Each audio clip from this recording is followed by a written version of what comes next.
PTV में मुजाहिद बेलवी आपको खुशामदीद कहता है। और अब से थोड़ी देर पहले तालिबान के तर्जुमान ज़बीहुल्लाह मुजाहिद ने बड़ी प्रेस कॉन्फ्रेंस की, वेल अटेंडेड थी, जिसमें पाकिस्तानी सहाफ़ी भी मौजूद थे।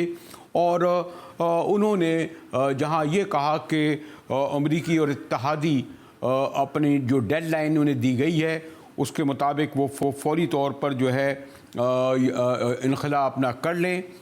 और फिर उनका ये भी दावा था कि जनाब तालिबान ने किसी बड़ी जंग से बग़ैर लड़े बग़ैर लोगों को मारे बग़ैर जो है अपना कब्ज़ा मुकम्मल कर लिया है। हमें ज्वाइन करेंगे जो अफ़गानिस्तान के हवाले से हमारे एजाज़ुल हक़ साहब का बड़ा अहम किरदार रहा है, उनके वालिद का आपको इल्म है। लेकिन एजाज़ साहब, आपको मैं तो खुशामदीद करता हूँ, शुक्रिया आपका। लेकिन इससे पहले मैं आपके आप ज़बीहुल्लाह मुजाहिद का दावत सुन रहे थे, लेकिन थोड़ी देर पहले जब हमने काबुल में मौजूद सीनियर सहाफ़ी ताहिर ख़ान से ये पूछा कि अगर ज़बीहुल्लाह मुजाहिद साहब का ये दावा है कि काबुल में कोई खौफ नहीं, तो फिर हज़ारों की तादाद में, जी हाँ हज़ारों की तादाद में, बिल्कुल कोई 40,000 काबुल क्यों छोड़ चुके हैं और उससे भी ज़्यादा लोग एयरपोर्ट पर क्यों मौजूद हैं? ताहिर ख़ान की ज़रा ऑब्जर्वेशन सुने, फिर मैं आपकी तरफ आता हूँ एजाज़ुल हक़ साहब। बेसिकली ये वो लोग हैं अक्सरियत के जो जिन्होंने अमरीकियों के साथ, गैर मुल्कियों के साथ काम किया है, और अमेरिका ने और नेटो के दीगर ममालिक ने उनसे वादा किया था कि उनको वहाँ सेटल किया जाएगा। लेकिन उनका प्रोग्राम जारी भी था, तो टाइम नहीं मिल सका जब तालिबान काबुल में दाखिल हो गए। तवक्को तो किसी को नहीं थी, अमरीकियों की भी रिपोर्ट थी कि 2 महीने 3 महीने लगेंगे, लेकिन तालिबान जब गए तो अमरीकियों का वो प्रोसेस मुकम्मल नहीं हुआ था। ये तो वो लोग जा रहे हैं। दूसरे फिर अमरीकियों के अपने लोग थे, शुरू में सफारतकार थे उनके लिए, जिसने उनके जो मुमकिन है कि जो सिविलियन उनके कॉन्ट्रैक्टर थे या दीगर लोग थे, वो वाले लोग भी मुमकिन है उसमें हो। और फिर वैसे एक तालिबान से लोगों में तो थोड़ा सा, कुछ लोगों को तो एक तशवीश तो है, तो वो लोग भी उसमें शामिल हैं। तो ये लोग भी जा रहे हैं, लेकिन अब मेरे ख्याल में आहिस्ता आहिस्ता थोड़ा सा शायद सूरत हाल तब्दील हो रही है और ये सिलसिला मुमकिन है कि रुक जाए। जी इजाज़त, आप हमारे ताहिर ख़ान साहब तो कह रहे थे और आप फॉलो भी, मैंने कहा कि ना सिर्फ फॉलो करते रहें, आप किरदार भी अदा करते रहें पूरा, ख़ास तौर पर अफ़गान मुजाहिदीन के दौर में। लेकिन इस वक्त जो मसलन जो मुख्तलिफ़ ख़बरें आ रही हैं उसमें यह गैर यकीनी की सूरत हाल है। ये तो ठीक है कि तालिबान काबुल में बैठ गए, लेकिन ऐसा समझा जाता है कि अफ़गान के अवाम का एतमाद बहाल नहीं हुआ है। 40,000 के करीब, जैसे मैंने आपसे कहा, अब तक काबुल और अफ़गानिस्तान छोड़ चुके हैं। तो बॉर्डर के रास्ते, एयरपोर्टों का जो सूरत हाल है वो आपके सामने है। 5 लोग हलाक हुए उससे पहले भी, और अभी भी जो इनके दावे के बावजूद, और बल्कि ये कहा एक जगह उन्होंने कि हम अफ़गान लोगों को जाने ही नहीं देंगे एयरपोर्ट। तो आपने भी बड़े इनकलाबात देखे हैं। भुट्टो साहब की हुकूमत गई तो ये तो नहीं हुआ, और ज़ियाउल हक़ साहब आए, एक फौजी डिक्टेटर की हुकूमत थी, लोग छोड़ के तो नहीं भाग रहे थे हज़ारों की तादाद में इस्लामाबाद और एयरपोर्ट पर। इसका मतलब ये, खैर अफ़गान माशरा एक अलग है, पाकिस्तान माशरा, उस बहस में नहीं जाऊँगा। आप क्या समझते हैं कि इतनी तादाद में लोग माशी सबब जा रहे हैं जैसा कि तालिबान कह रहे हैं, या खौफ के सबब छोड़ रहे हैं? बिस्मिल्लाहिर्रहमानिर्रहीम। बड़ा अहम सवाल है आपका मुजाहिद बेलवी साहब। आपको मालूम है कि 20 साल की वहाँ एक जद्दोजहद हुई है। 20 साल में दुनिया का हर किस्म का हरबा इस्तेमाल किया गया है, जो कि अस्करी हरबा है, यानी कि मदर ऑफ़ ऑल बॉम्ब्स तक वहाँ पर इस्तेमाल किया गया। तोरा बोरा के पहाड़ों को रेज़ा रेज़ा कर दिया गया। तो बहुत से लोगों ने हुकूमत का साथ दिया था, जो करज़ई की हुकूमत थी, अशरफ गनी की हुकूमत थी। कुछ लोग बगराम बेस पर अमेरिका के साथ थे, जो उनका साथ दे रहे थे। फिर अमेरिका ने जब ये ऐलान कर दिया कि हम जो हमारे साथ काम करते रहे उनको हम लेकर जाएंगे, अपने जाने से पहले उन्होंने 20,000 लोगों को वहाँ से ऑलरेडी सेंट्रल एशिया भिजवा दिया और 20,000 लोगों को साथ ले गए और बाकियों को दावत दे दी कि हम आपको भी लेकर जाएंगे। अब लाजमी बात है कि लोग जब आप उनको कहेंगे कि हम आपको अमेरिका लेकर जा रहे हैं या बरतानिया में सेटल करेंगे, जिस तरह बरतानिया में भी सुना है कि उन्होंने भी कहा कि हम भी 15-20,000 लोगों को लेंगे, तो बहुत से लोगों की ये ख्वाहिश होती है। काबुल में तो एक अफरा तफरी का आलम रहा है इससे पहले, लेकिन उसके बावजूद के बगैर गोली चलाए काबुल पर उनको मौका मिल गया कि आप किसी और मुल्क में भी, मैं पाकिस्तान का नाम नहीं लेता, अगर आप ऐलान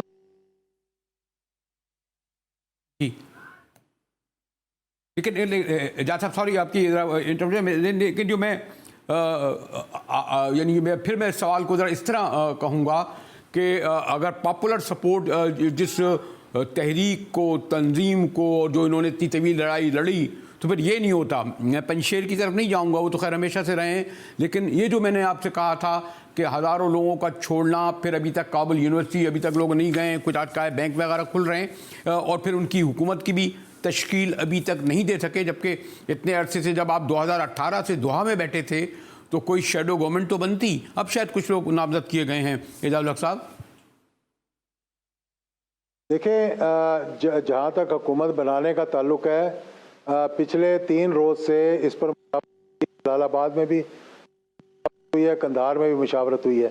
फैसला ये किया गया है, मेरा भी यही ख्याल था और मैंने ये तजवीज़ भी उनको पेश की थी कि आप किसी न किसी किस्म की हुकूमत बना दें, लेकिन उनका अभी भी ये ख्वाहिश है कि हम एक ब्रॉड बेस्ड गवर्नमेंट बनाएं जिसकी एक्सेप्टेबिलिटी पूरे अफ़गानिस्तान के अंदर हो, और वो इसीलिए निगोशिएट कर रहे हैं अहमद शाह मसूद के बेटे के साथ, अमरुल्ला के साथ, साले के साथ, सबके साथ निगोशिएट करें। वो कह रहे थे कि अगर अब भी हम हुकूमत बना दें और ऐलान कर दें कि ये वज़ीर आज़म होगा, ये सदर होगा, ये नायब सदर होगा, तो फिर कुछ लोग इस बहाने कह देंगे कि जी हमने तो ये ओहदा लेना था तो इसलिए हमें ये नहीं मिला, इसलिए हम आपके नहीं हैं। तो वो ये मौका नहीं देना चाह रहे लोगों को। ये तो पहली बात ये है। दूसरी बात, आप देखेंगे जहाँ 20 साल जदोजहद हुई हो, जंग हुई हो, जहाँ गोली चले बगैर एक सरेंडर हो गया हो, चाहे पॉलिटिकल सरेंडर, मिलिटरीली सरेंडर हो गया हो, वहाँ लोगों के लोगों के अंदर खौफ नहीं होगा। लेकिन अगर 3.5 करोड़ की आबादी है वहाँ, उसमें से 20-30 हज़ार 40 हज़ार अगर उनके साथ नहीं है, तो ये तो एक्सपेक्टेड होता है कि लेकिन एक और भी है, आप अफगानिस्तान जाते रहे हैं, मुझे शायद कर लूँ, 3.5 लाख तो उनकी फौज थी जिसको तनख्वाह दे रहे थे वो। अब वो 3.5 लाख फौज जो है पूरी की पूरी जो है तालिबान के आगे सरेंडर कर चुकी है। तो कुछ एलिमेंट तो उसके अंदर भी है जो कि खुश नहीं होगा, जो कि आप कह लें कि पंजशेर के साथ जिसका ताल्लुक होगा, जिसका नॉर्दर्न अलायंस के साथ ताल्लुक होगा, क्योंकि पख्तून फौज के अंदर कम थे और उस इलाके के लोग जो नॉर्दर्न अलायंस, नॉर्दर्न एरियाज़ के जो लोग थे वो ज़्यादा थे। तो इसलिए अभी हम ये कह दें कि फौरी तौर पर वहाँ 20 साल की जद के बाद, लड़ाई के बाद एकदम अमन कायम हो जाएगा।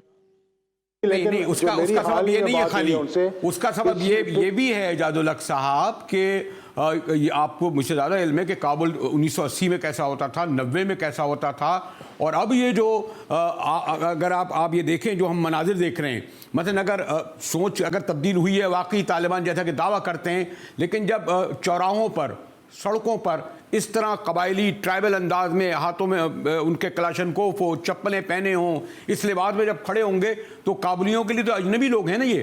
काबुल में तो अब तो पूरे एक दहाई में पूरा कल्चर तब्दील हुआ है। वहाँ पर ब्यूटी पार्लर हैं, वहाँ सिनेमा हैं, वहाँ कैफ़े हैं, वहाँ होटल खुल गए हैं, वहाँ जो उस तरह नकाब हिजाब नहीं है। एक ये भी सबब है। तो क्या उन लोगों ने ये नहीं सोचा कि इन लोगों को जो अभी भी 10 दिन से इसी तरह चौराहों पर खड़े हुए हैं और वैनों में जिस तरह वो चल रहे हैं, आप मनाजिर देख रहे होंगे, इसको देखकर तो खौफ और दहशत आएगा ही ना एजाज उल हक साहब। वो अजनबी समझते हैं इनको अभी। नहीं, ऐसी कोई बात नहीं है। मेजॉरिटी अवाम ने जहाँ जहाँ वो गए हैं उनको वेलकम किया है, और ढोल बजा के वेलकम किया है। कंधार में वेलकम किया है, जलालाबाद में वेलकम किया है। पंजशेर के अलावा जहाँ जहाँ तालिबान गए, कंधार में गए, वहाँ उनको वेलकम किया, बल्कि ढोल बजा के वेलकम किया। अवाम ने सड़कों पे आकर वेलकम किया, जब तक कि अमेरिका ने बमबारी नहीं करवा दी वहाँ। ठीक है, काबिल के अंदर कुछ टाइम लगेगा, मैं नहीं कह रहा कि फौरी हालात बेहतर हो जाएंगे, लेकिन आप देखेंगे कि जैसे ही एक हुकूमत की तश्कील हो जाएगी, वहाँ पर काम शुरू हो जाएगा। आप देखें ना, आप मुझे ये बताएं कि ये वॉर क्रिमिनल्स इनको नहीं कहा जाएगा, जिन्होंने 9.5 बिलियन है वो हुकूमत के मुंजमद कर दिए। अमेरिका ने वहाँ पे जो हर महीने उनको तनख्वाहें दी जाती थी ब्यूरोक्रेट को, उनकी अफवाज को वो बंद कर दी। बरतानिया ने उनकी जो एड थी वो बंद कर दी। यूरोपियन यूनियन ने एड जो है वो बंद कर दी। आप उनको अगर मिलिटरीली नहीं टेक ओवर कर सके, मिलिटरीली नहीं उनको कुछ कर सके, तो आप इकोनॉमिकली उनको स्ट्रेंगुलेट करने की कोशिश कर रहे हैं। बल्कि यहाँ तो आपको चाहिए था कि उनकी सपोर्ट करते आप ये नहीं चाह रहे कि वहाँ पर अमन कायम हो। आप चाह रहे हैं, अभी आप सुन लें जो बाइडन की तकरीर सुन लें, जो उसने बातें की हैं हम जो है उनको इकोनॉमिकली सपोर्ट नहीं करेंगे। आप ये बताएं मुझे कि 20 साल तक अमेरिका वहाँ रहा, कोई एक अस्पताल बता दें जो उन्होंने बनाया हो, कोई एक यूनिवर्सिटी बता दें जो उन्होंने बनाई हो, कोई एक स्कूल। उनसे ज़्यादा तो हिंदुस्तान ने काम किया था। जो रो रहे हैं आज, जो आज रो रहे हैं काबुल के सॉरी, पाकिस्तान ने बहुत काम किया है। पाकिस्तान ने यूनिवर्सिटियां बनाई है, पाकिस्तान ने मेडिकल कॉलेज बनाया है। और चले इसके साथ ये भी पूछ लूं कि पाकिस्तान ने अब तक क्यों उसको तस्लीम नहीं करा, और पाकिस्तान अगर तस्लीम नहीं कर रहा तो सारी दुनिया, पहले तो सऊदी अरब और यूएई उन्होंने फौरन तस्लीम कर लिया था। तालिबान की इस हुकूमत को कानूनी तौर पर, आईनी तौर पर तस्लीम क्यों नहीं करता पाकिस्तान समेत मुस्लिम वर्ल्ड, इस्लामी ममालिक? वैस की बात तो बाद में करेंगे।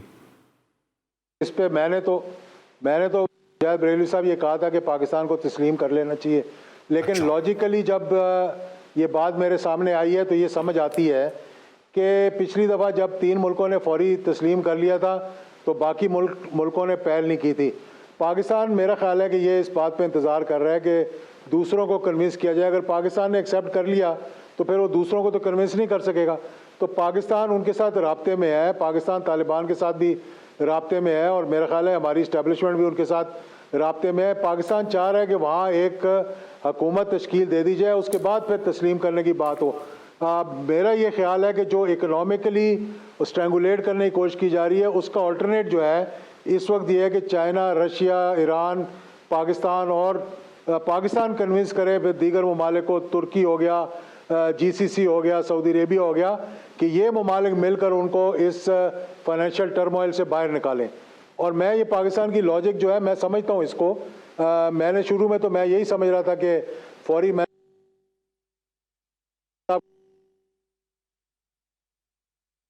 जी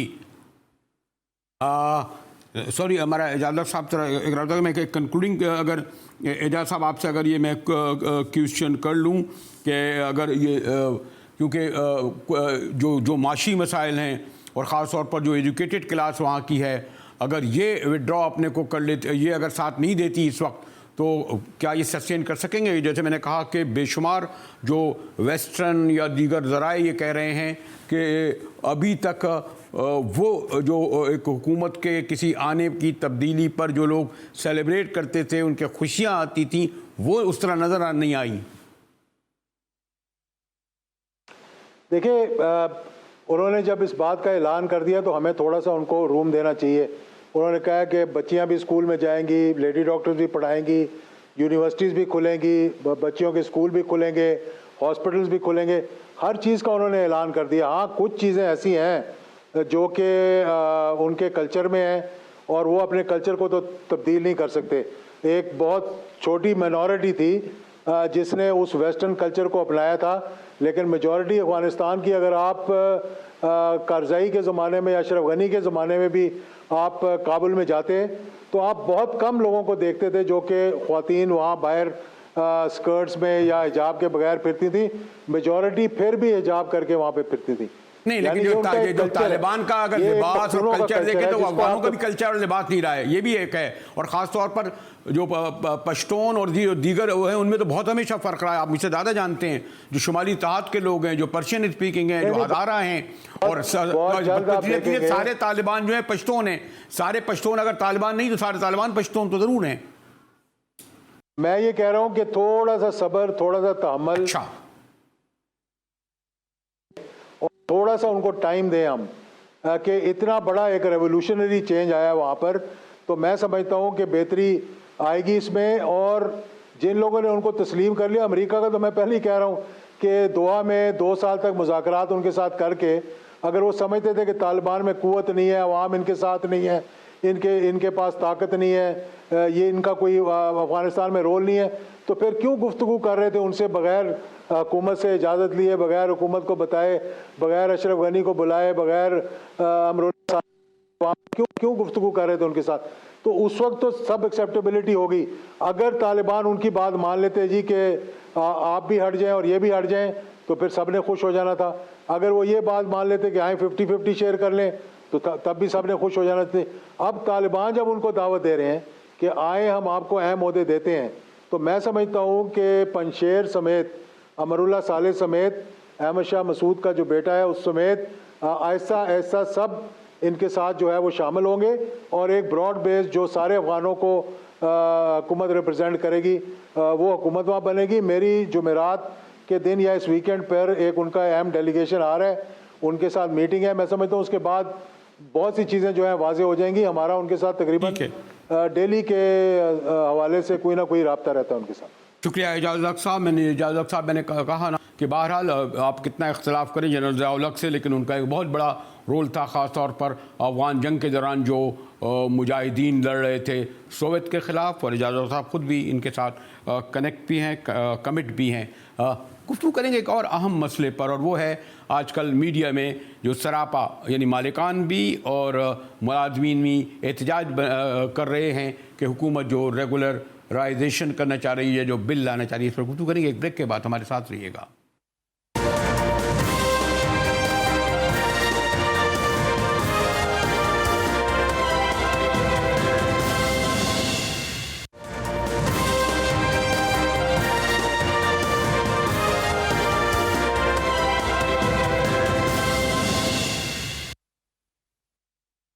GTV में एक बार फिर मुजाहिद वेलरी आपको खुशामदीद कहता है। सारी दुनिया के इशूज़ पर तो गुफ्तगू होती है, लेकिन हमारा जो मीडिया यानी सहाफ़ी और मालिकान और इससे मुताल्लिक़ दीगर इदारे अपने गरेबान में झांकना नहीं चाहते, अपने को न अकाउंटेबल समझना चाहते हैं। इसी तरह हुकूमतों की ये रवायत रही है कि वो जब उन्हें अकाउंटेबल किया जाए तो वो उल्टा जो है जो अकाउंटेबल करने वालों को कटहरे में कर देती है।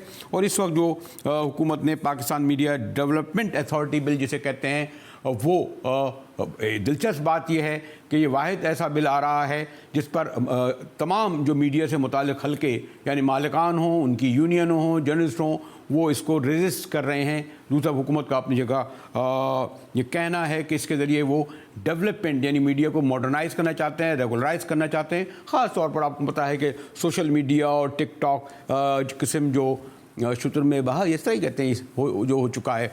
मेरे साथ PFUJ के सदर बड़े सीनियर जर्नलिस्ट कोयटा में शहजादा अब्दुल फ़क़ार हैं, फिर सीनियर जर्नलिस्ट आमिर ज़िया भी मेरे साथ होंगे, और सेनेटर शशि पलीजो से भी हम गुफ्तगू करेंगे। लेकिन मैं शुरू करता हूँ जी शहजादा साहब, ये जो आप जिसकी मुखालफत में तमाम इस वक्त इकट्ठी तंजीमें हो गई है, लेकिन इससे ज़्यादा मुझे ऐसा नहीं आपको लग रहा कि ये कोई लगता है कि अपोजिशन का इशू बन गया है, यानी जो अपोजिशन की पार्टियां करते हैं, यानी खाली सहाफ़ियों का इशू से ज़्यादा या जो मीडिया से ज़्यादा ये अपोजिशन का इशू हो गया कि जहां और चीज़ों में मुखालफत करनी है गवर्नमेंट की, ये भी नहीं तस्लीम करेंगे।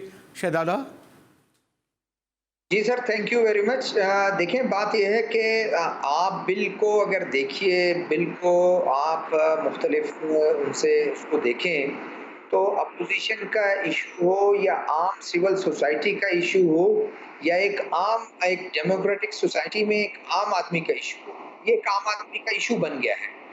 गवर्नमेंट ये कहती है कि हर हाल में गवर्नमेंट ये कहती है कि ये हम डेवलप करने जा रहे हैं मीडिया को, हम दुनिया में पाकिस्तान को मुतारिफ करना चाह रहे हैं कि वहाँ एक वाइब्रेंट मीडिया हो, वाइब्रेंट इन्वायरमेंट हो, जहाँ मीडिया जहाँ जो है वो फले फूले। मैं नहीं समझता कि इस तरह से है। आप उसके तरीकाकार देख लें, जो एक मीडिया अथॉरिटी बनेगी उसका चेयरमैन का इंतखाब कौन करेगा, उसके मेंबरान का इंतखाब कौन करेगा और उनके बाकी मेंबरान कौन है। चेयरमैन उनका इंतखाब प्रेसिडेंट साहब करेंगे, किसके कहने पर, बाकी गवर्नमेंट के कहने से। उसके बाद उनके जो मेंबरान हैं हर सूबे से एक एक मेंबर होगा, उनका इंतखाब कौन करेगा, बाकी हुकूमत करेगा, प्रेसिडेंट के थ्रू करेगा। बाकी 6 मेंबरान जो है उनके जो है 5 मेंबरान कौन होंगे, उनके मेंबरान होंगे वफाकी सेक्रेटरीज होंगे। तो ये एक कंपोजिशन हो गई। उसके बाद उनका तरीकाकार क्या है, उसके खुद शिक जो उनकी परफॉर्मेंस है अथॉरिटी की, उसमें शिक L में खुद लिखा हुआ है कि आप टाइम टू टाइम जो वफाकी हुकूमत आपको टास्क देगी आप वो परफॉर्म करेंगे। इसका मतलब जो है ये एक अदारा बन गया वफाकी गवर्नमेंट का, इंटीरियर मिनिस्ट्री का, इंफॉर्मेशन मिनिस्टर का, या एक वो बन गया जो तमाम मीडिया को कंट्रोल करेगी। तो इस तमाम उसमें मुझे बताएं कि इस तरह। लेकिन शहजादा ये भी तो है ना कि आप लोग तमाम यानी जो हम एज ए जर्नलिस्ट जो राइटर हैं वो भी और तंजीमें भी सबको हम कहते हैं जी उन्हें आइन की पासदारी करना चाहिए, उन्हें कानून को फॉलो करना चाहिए, उन्हें रूलर को करना चाहिए, उनकी अखलाकियात होनी चाहिए। लेकिन इस वक्त जो स्क्रीन और जो प्रिंट का था वो तो कुछ फिर भी एक प्रोसेस से गुजर के आता था। लेकिन ख़ास तौर पर सोशल मीडिया और फिर जो आपकी वेब आ गई, फिर टिकटॉक आ गई, आप और हर आदमी ने तो अपना वो खोल लिया है, आपको जिसे कहते हैं वेब खोल लिया है। तो इनको तो रेगुलर करने की ज़रूरत है ना। जिसको चाहे वो जो चाहे कहें। कौन है इनका ये भी नहीं पता होता, कौन वली वारिस है। पहले पूछा जाता था ना, आपने सहाफ़त में कितने अरसे काम किया है, आपकी तालीम क्या है, आपका ये कौन लोग हैं। इनको भी आप डिफेंड कर रहे हैं। नहीं जी, हम सोशल मीडिया को भी डिफेंड करेंगे, टिकटॉक को भी डिफेंड करेंगे, वेब को भी करेंगे। देखिए सोशल मीडिया में मैं ये कहता हूं कि बिल्कुल आप अकाउंटेबल बनाएं। प्रिंट मीडिया है, इलेक्ट्रॉनिक मीडिया है, आप सबको अकाउंटेबल बनाएं।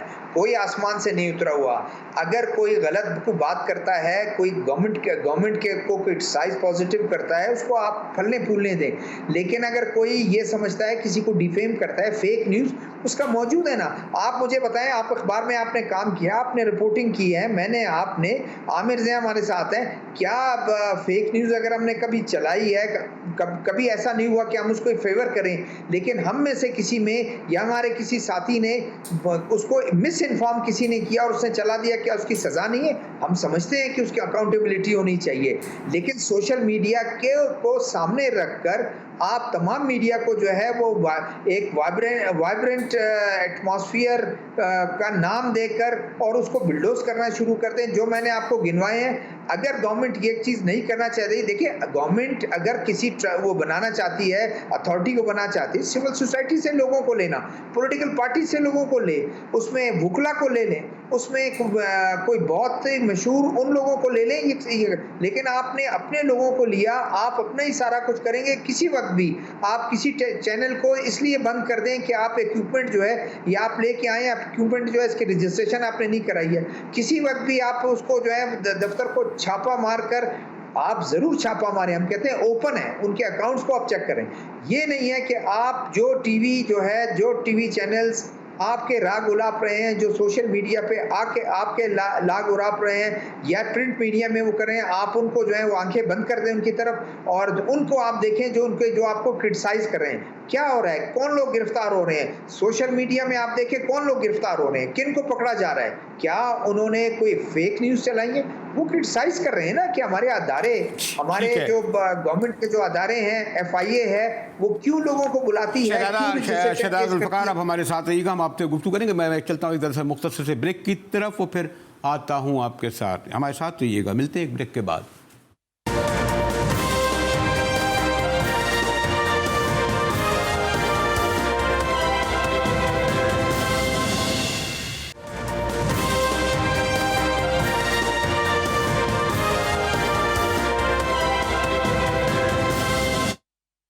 GTV में एक बार फिर मुजाहिद बलवी आपको खुशामदीद करता है। और मीडिया डेवलपमेंट अथॉरिटी बिल के हवाले से PFUJ के सदर हमारे सीनियर सहाफ़ी शहजाद जुल्फ़िकार से बात हो रही थी। आमिर ज़िया भी हमारे बड़े सीनियर जर्नलिस्ट हैं। आमिर, जो अभी शहजाद जुल्फ़िकार कह रहे थे कि जितने भी मीडिया से मुताल्लिक़ लोग हैं वो तमाम ही इसको एक्सेप्ट नहीं कर रहे। लेकिन मेरा सवाल इस तरह है कि पहले तो हमारी लड़ाई हुकूमतों से होती थी, जो फ़ौजी हुकूमतें होती थी और सिविलियन फ़ौजी हुकूमतें होती थी। लेकिन इस वक्त जो वर्किंग जर्नलिस्ट है, ख़ासतौर जब से प्राइवेट मीडिया, बल्कि सब 90% प्राइवेट मीडिया है, तो वर्किंग जर्नलिस्ट के जो इशूज़ हैं वो तो बराह रास्त हुकूमत से तो नहीं हैं। हम तो जवाबदेह अपने मालिकान से हैं, अपने ओनर से हैं। हमें क्या ये बिलों से या इन रेगुलर चीज़ों से। और दूसरे, हम कैसे रेगुलराइज की इसको ना किया जाए कि हर आदमी जो है उसने खुद अपना चैनल खोल लिया है, खुद अपना यानी आपको इल्म ही है, फेसबुक पे चला रहा है। आमिर, ये तो आपके मेरे ख्याल में आपके सवाल में जवाब भी मौजूद है। देखिए, अगर हम अपने मीडिया इंडस्ट्री के मंजरनामे को देखें तो जितनी इसमें गैर जिम्मेदाराना सहाफत हो रही है प्रिंट मीडिया में, जो खुसूसी तौर पर टेलीविजन न्यूज चैनल्स के ऊपर, और फिर उसके साथ साथ हम देखते हैं कि सोशल मीडिया जहाँ पर लसानियत को, फिरकावारियत को, एंटी स्टेट एक्टिविटीज को बड़ा जोर शोर से किया जा रहा है, गैर अखलाकी चीजों को, तो उसको अगर रेगुलेट करने की बात हो रही है तो वो कोई ऐसी बात नहीं कि चुनने की बात नहीं है कि दुनिया भर में, चाहे वो अमेरिका हो चाहे यूरोप हो, वहाँ पे लाइबल डिफेमेशन के कवानीन होते हैं और मीडिया किसी न किसी तरह से जवाबदेही करके ऑपरेट करता है। ऐसा नहीं होता कि मादर पिदर आज़ादी नसीब हो। मैंने 10-12 साल काम किया फॉरेन मीडिया के साथ। हम ये नहीं होता था कि हम जो चाहे लिख दें, जो चाहे करें। हमें जिम्मेदारी के साथ अपनी बातें कहनी पड़ती थी। और अभी मैं आपको मिसाल दूं कि एपी चीफ जर्नलिस्ट को निकाला है अमेरिका में, क्योंकि उसने प्रो पैलेस्टीनियन ट्वीट्स किए थे, क्योंकि उनकी दायरे की पॉलिसी नहीं थी, उन्होंने उसको फारिग कर दिया। अब बात ये है कि हमारे यहाँ जो एक हमारे जो सहाफ़ी वो कहते हैं कि जी ये कोई आज़ादी सहाफ़त का मसला है। मैं समझता हूँ कि जो हम लोग इस्टेब्लिशमेंट की बात करते हैं, हमारी एक मीडिया में जो इस्टेब्लिशमेंट है, और वो मीडिया इस्टेब्लिशमेंट किसी भी किस्म की इस्लाहात के खिलाफ है। वो नहीं चाहती कि इस्लाहात हो। अब देखें कि जदीद दुनिया में पहले से तो होता था कि जी टीवी को, अखबार को सेंसर करना है, रेगुलेट करना है। अब तो सोशल मीडिया भी है। जब इतने सारे आपके पास बॉडीज हैं, तो कोई एक बेहतर तजवीज़ है कि उनको एक अम्ब्रेला के तहत, एक छतरी के तहत डील किया जाए। तो अच्छा, उसमें यकीनन ये बात हो सकती है कि उसके इख्तियारात क्या होंगे, उस पर बहस हो सकती है बात उसके नुकात पर। लेकिन हमारे यहाँ जो रवैया है कि जी आपने आउटराइट उस चीज को रिजेक्ट कर दिया बगैर। ठीक है, ओके ओके। अच्छा शहजादा आपने सुना आमिर रज़ा को, आपके साथी हैं, बहरहाल उनका एक पॉइंट ऑफ व्यू है ये, शहजाद जुल्फ़िकार।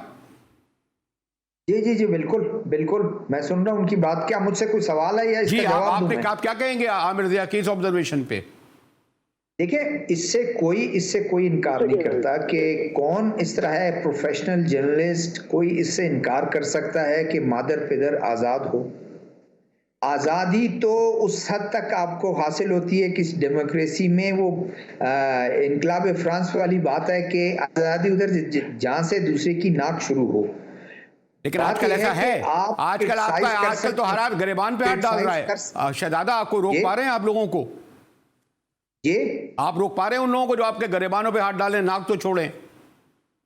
देखिए, मैं यही कह रहा हूं कि आप गिरबान पे किसी का हाथ नहीं, आप किसी की पगड़ी नहीं उछाल सकते हैं। आप कोई ऐसी खबर नहीं चला सकते हैं जिससे आप दूसरे को डिफेम करें। और अगर आपके पास खबर उसमें कोई ऑथेंटिसिटी है, वो कल आपको कोर्ट में ले जाएगा, आप कोर्ट में जाके उस अपने खबर पर स्टैंड करेंगे। लेकिन हमारे यहाँ तो साफत में ये चीज है कि आपने चला दिया, जो चीज चला दिया, और उसके बाद आप कोर्ट में वो बेचारा बंदा कहां से जाएगा? यही तो फिर गवर्नमेंट कह रही है, यही तो इस बिल में कहा जा रहा है कि आप अथॉरिटी करें, आप कह रहे हैं कदम लगा रहे हैं। आप उसको कोई अम्ब्रेले के अंडर जरूर लाएं। लेकिन आपने जो इस वक्त जो कागज का पुर्जा हमारे हाथ में आया है, जिससे गवर्नमेंट इनकारी है, या तो लेके आए ना, आप वो चीजें लेके आए, लोगों के साथ बैठे हैं जो स्टेक होल्डर्स हैं कि ये चीजें हैं। आप क्यों शोर मचा रहे हैं? आप गलत काम कर रहे हैं, आप बिल्कुल लोगों को मिसलीड कर रहे हैं। सिर्फ आप एक ही बात कर रहे हैं कि फेक न्यूज। भाई, फेक न्यूज के हक में कौन है? हम ये चाहते हैं। और अगर बैरूनी दुनिया के फवाद चौधरी साहब मिसाल दे रहे हैं कि फलानी फलानी दुनिया, यूएसए में ये है, आपके यूरोपियन कंट्रीज में ये है, यूके में ये है, और ऑस्ट्रेलिया में ये है, ये तमाम चीजें बिल्कुल ठीक है, सारा कुछ है। लेकिन क्या स्टेट ऑफ मीडिया वहां क्या है? क्या हमारे टीवी चैनल्स यहाँ पर कोई आजादी से कोई खबर दे सकते हैं? क्या अखबारात चले यहीं से करते हैं। आमिर जी, ये शहजादा ने कहा है कि क्या हमारे टेलीविजन आजादी से खबर दे सकते हैं? आमिर जी क्या दे सकते हैं? इनका कहना है कि हम आजादी से खबर दे सकते हैं, छाप सकते हैं मीडिया। मेरे ख्याल में तो ये तमाम बात हाजिर है सोशल मीडिया पे, कोई खबर रुक नहीं सकती। पहली बात आज की जदीद दुनिया में। दूसरी बात है कि कौन सा अर्थ शेकिंग ऐसी खबर है कि जिससे जो देने से आपके दरोबाम लरज जाएंगे और हुकूमत का पत्ता उलट जाएगा, रियासत की जो है बुनियादें हिल जाएंगी। मैं कहता ऐसी कोई बात कहने को नहीं। हम लोगों ने बिलावजह एक मातमी फजा अपने ऊपर तारीख की हुई है। मैं कहता हूँ कि अगर जी आज़ादी सहाफत के 100 नंबर हैं, तो हमें 95% मौज़ूआत पर बात करने की आज़ादी है। जिन चीज़ों पे नहीं है, वो फर्ज करें हमारे ज़ाहिर एक मजहबी माशरा है, आप ब्लेसमी लॉज, खुदा न खास्ता खातून बदन, उन चीज़ों पे बात नहीं कर सकते। बाज़ साथ मौज़ूआत हैं, मतलब ज़ाहिर की सिक्योरिटी फोर्सेज, लेकिन उस तक पे हमारी यहाँ बात होती है। तो हमारी कौन सा सब्जेक्ट जो टैबू है आजकल? कोई भी सब्जेक्ट टैबू नहीं है, हम हर चीज पे बात कर सकते हैं। मैंने अर्ज किया कि आजादी तो फ्रांस। चलें भाई, ये जो शहजादा ये कह रहे हैं कि 95% चीजों में बात कर सकते हैं, 5% रह जाता है जिसमें गुफ्तगू हो सकती है। क्या कारनामा अंजाम दिया? एक बात और, उस पर क्या कारनामा अंजाम दिया? और उस पर भी हम सिर्फ 2-4 मौजूआत को लेके टीवी पे 7 बजे से लेके 12 बजे तक बात करते रहते हैं। हम कहाँ अवामी मसाइल पे बात करते हैं, कहाँ हम अवाम को दुख दर्द से बात करते हैं? जी जरा शहजादा जवाब ले लूं, कंक्लूड कर। जी शहजादा। जी, मैं ये कह रहा हूँ कि बिल्कुल टॉक शो में हम गवर्नमेंट के लोग बिठा देते हैं, हम नून के लोग बिठा देते हैं, हम पीपल्स पार्टी के लोग बिठा देते हैं, जो चाहे वो कह सकते हैं, वो बातें करते रहते हैं, वो क्रिटिसाइज करते रहते हैं, वो उनके लीडरशिप को क्रिटिसाइज करते हैं, ये तमाम चीज़ें चलती हैं। लेकिन बहुत से इश्यूज पर हम बात नहीं कर सकते हैं। क्यों? आप मुझे बताएं कि क्या FIA अगर 2 लोगों को बुलाती है, किसी जर्नलिस्ट को 2 को बुलाती है, तो फिर अगर उन्होंने कोई जुर्म किया है, आप उनको गिरफ्तार करें और कोर्ट में उनको भेज दें, तो कोर्ट खुद उनको जो है फैसला। ये नहीं है कि आपने उनको नोटिस बुलाकर आपने उनको बुलाया, बिठा दिया, कुछ लोग चले गए, आपने कहा जाती मुचलके पर हम छोड़ देते हैं। मीडिया का इशू मेरे ऐसा साथ है, और जैसे मैंने कहा कि सबसे मुश्किल इसलिए है कि हम हर इशू पर, हर मौजू पर गुफ्तगू करते हैं और आज़ादाना करते हैं, लेकिन अपने बारे में ज़रा गुफ्तगू करना मुश्किल होता है, अपने को अकाउंटेबल करना मुश्किल होता है। इसीलिए जैसे मैंने कहा कि ये बिल इतना मुतनाज़ा हो गया है कि बाकायदा एक महाज़ारा ये है इस वक्त मीडिया और हुकूमत के दरमियान। इसी के साथ मुजाहिद बिल्ली को GTV से इजाज़त दीजिए।